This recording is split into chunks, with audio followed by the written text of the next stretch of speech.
I've spent the last 20 years, all of my working life, working on brands, building new ones, reinventing failing ones, rescuing ones that are about to hit the ground. And, and it's quite good. So when people say to me, what do you do?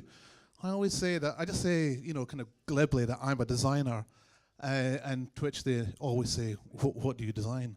And I just say, well, stuff. Doodle pictures, I pick images, I, write words, I try to find connections between what they may be. I might do a little interior for them, even though they haven't asked for one, or for brands you've never heard of, for places that never existed or never will. So what is design?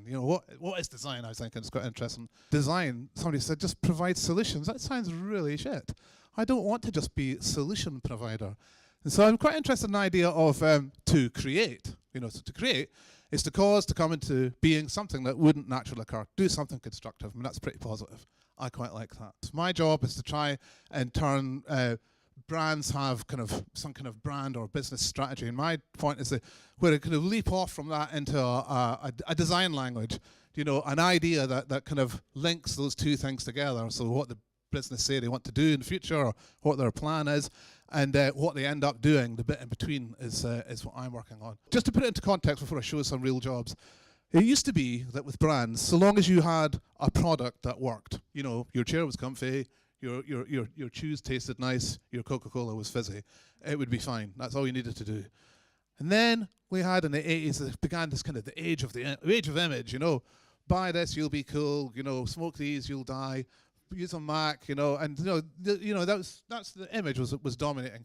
And then, of course, in the 90s, saw this kind of the age of purpose, they call it. And I find it really kind of disingenuous that Patagonia would say, "Don't buy this jacket," when obviously they want you to buy two. And but that's what they said. And now, of course, and as everyone knows, it's the age of experience. I don't know what that means. It's like they all talk about this. Everything's an experience. This is an experience. And the truth is that it's not like these have all fallen by the wayside. Now we've got to do all of those things. Another thing that we have to kind of take a hold of is this idea of who the consumers are. So who's buying this shit that we're just trying to encourage people to get into. We got this pitch brief. They want to launch long-haul, low-cost airline. So New York for 100 quid.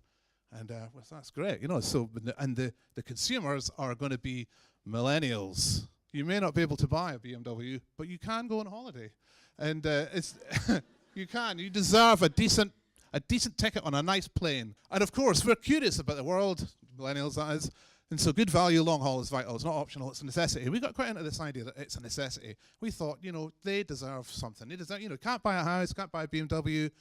This is ridiculous. You deserve the chance to explore your world at a decent price and not get ripped off. So we thought we're going to turn it into like a movement. And we like this idea of he's standing up for your right to fly.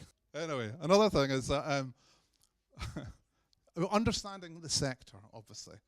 That's key to trying to get some decent ideas. So, because if we've got a story to tell, we can have sellers and buyers talk to each other, old and new, trendsetters and followers, so on and so forth. And it's a little language. Okay, so brands.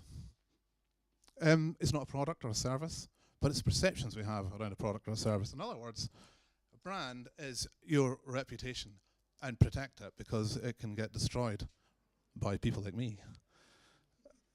So, for example, what I quite like is that, here we go. There's two cars, right?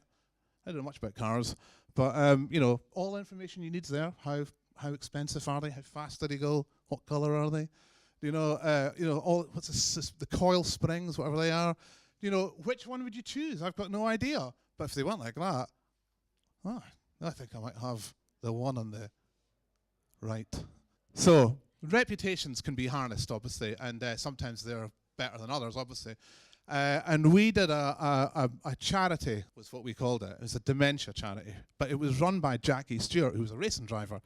And we thought, he's got a brilliant reputation. We've got to try and kind of get it. So first things first, I don't know much about F1.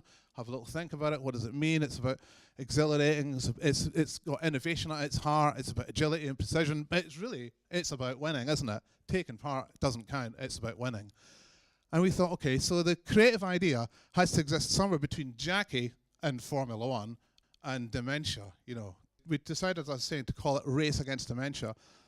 And we discovered, talking to one of the drivers, they said that when you drive a Formula One car, it drives so fast that it fucks up your periphery vision and you can't see. And you start seeing things that in kind of tunnel. So in other words, you can't see the things that have just gone by you. And we thought that's quite interesting, a bit like dementia. People can't remember why they came in the room. Do you know, maybe if we were to try and kind of take that, things look familiar, but a little bit different. And so it says like a D, it's a bit like an F1. It's kind of recognizable, it works across all the languages, D, but it's broken. And taking part isn't enough, you know, caring's not enough. Same thing. We've got to win, we've got to find a cure.